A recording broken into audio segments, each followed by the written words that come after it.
know what I'm doing. Like, I'm defending this tree, and I'm not giving you any right to come up and try to get me down.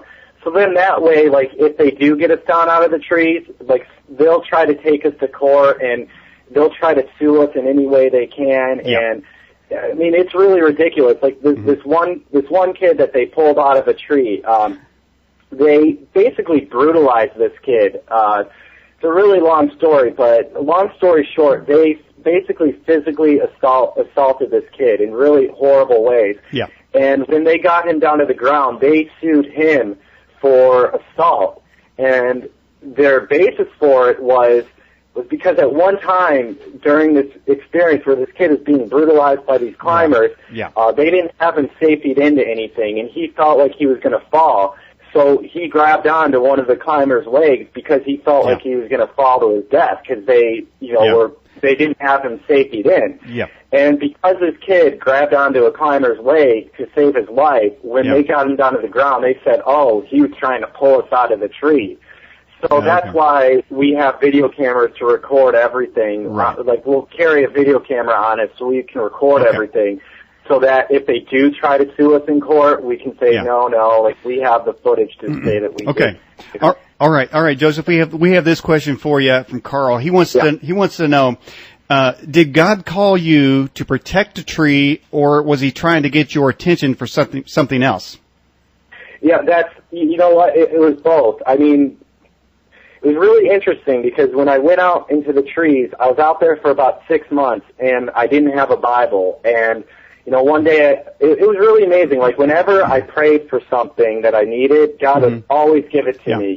Jesus says, ask what you need and it'll be given to you. I mean, that was a literal thing. And, like, there'd be days, like, I'd pray for a rain jacket, and someone would bring out a rain jacket a couple days later. I mean, literally, it was amazing. Okay. One day I prayed for a Bible, and, a kid brought me out a Bible a couple days later, and I started reading it and was just amazed that God started showing me all these verses in the Bible talking about how like the forests are important to Him.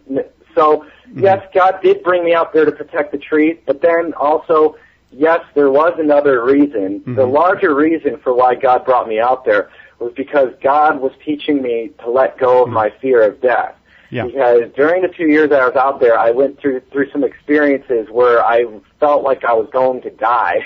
And like there were experiences where I basically had to learn how to have faith in God and how to trust in God and not be afraid of anything. I mean, Joseph, that kind of reminds me of several years ago. I think it was somebody in the Australian outback started walking through the barren wasteland that even the Aborigines wouldn't go through, and the authorities went looking for him, and he was actually out there for 40 days. Are you familiar with that?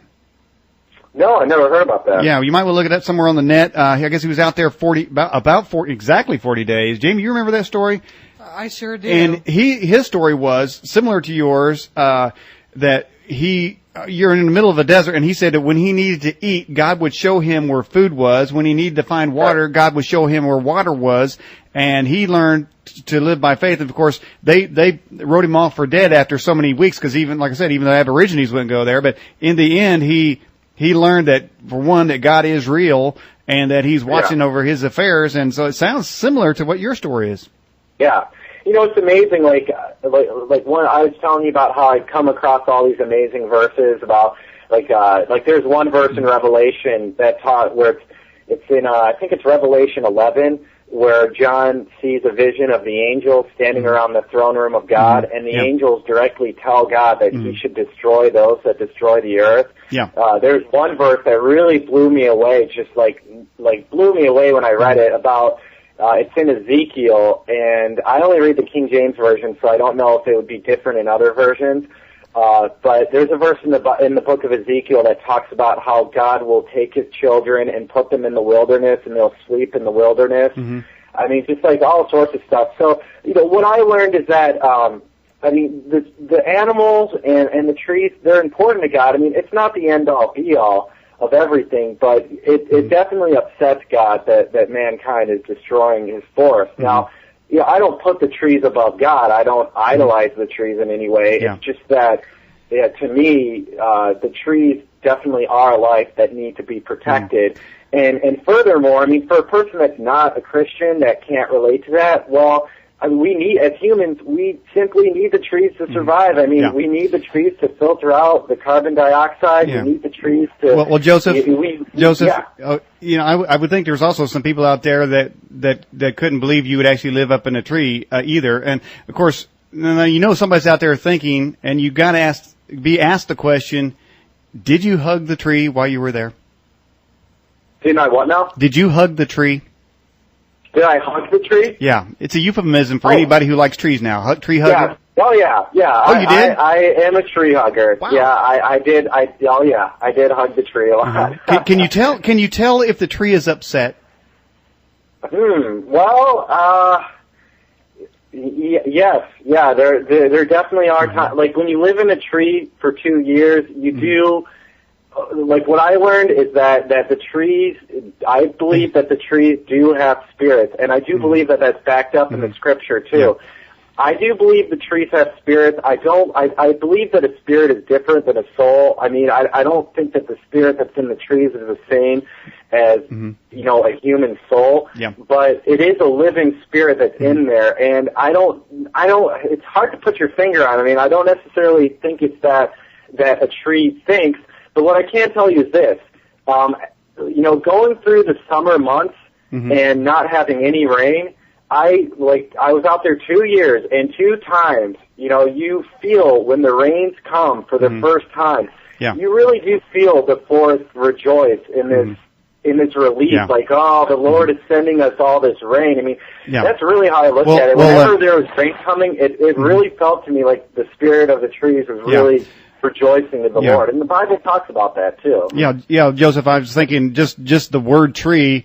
In the biblical text, it seems there are a lot of references. For instance, you know, there's a tree that never gave fruit, and Jesus cursed that tree, and then you know, said he hung on a tree, and it said that there was another one that said. So read Psalms 104.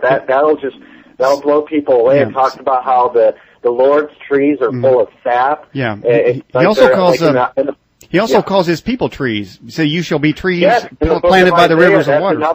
It says as the days of a tree are the days of my people. My people shall long enjoy the work of their hands. Yep, that's in the book of Isaiah, chapter 68. You know, and honestly, from your bio, I had no idea, and maybe I didn't read it right. I guess you say that, you know, you were told by the Lord to go out there, but it seems to me that, as I said earlier, as we initiated the conversation, that if it's crazy and it doesn't seem right and it seems bizarre to people, that might be closer to the truth and the reality. Oh, yeah. Because God is radical. I mean, God is totally radical. Like, the people of God are radical, peculiar people. They're not...